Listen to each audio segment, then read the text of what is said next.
अस्सलामु अलैकुम वरहमतुल्लाहि वबरकातुहू। मैं आपको अपने चैनल कुरान टीचिंग ऑफिशियल पर खुश आमदीद कहता हूँ। आज का हमारा सबक मदनी कायदे का होगा और सबक नंबर 2 हरूफ मुरक्कबात के बारे में। हरूफ मुरक्कबात किसे कहते हैं? दो या इससे ज़ायद हरूफ मिलकर एक मुरक्कब बनता है। मुरक्कब हरूफ को मुफरद हरूफ की तरह अलग अलग पढ़ें। इस सबक में तलफ़्फ़ुज़ की अदायगी का ख़ास ख्याल रखते हुए मारूफ यानी अरबी लहजे में पढ़ें। जब दो या इससे ज़ायद हरूफ मिलाकर लिखे जाते हैं तो उनकी शक्ल कुछ बदल जाती है।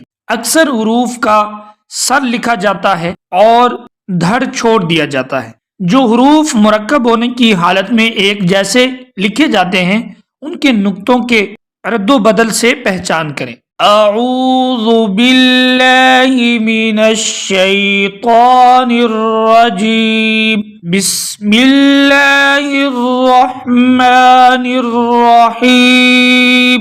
अलिफ लाम अलिफ लाम अलिफ बा अलिफ नून अलिफ ता अलिफ या अलिफ सा अलिफ शीन अलिफ सीन अलिफ का अलिफ कौफ अलिफ जीम अलिफ खा अलिफ हा अलिफ आइन अलिफ गैन अलिफ साद अलिफ दाद अलिफ ता अलिफ ज़ा अलिफ मीम अलिफ हा अलिफ काफ अलिफ लाम बा काफ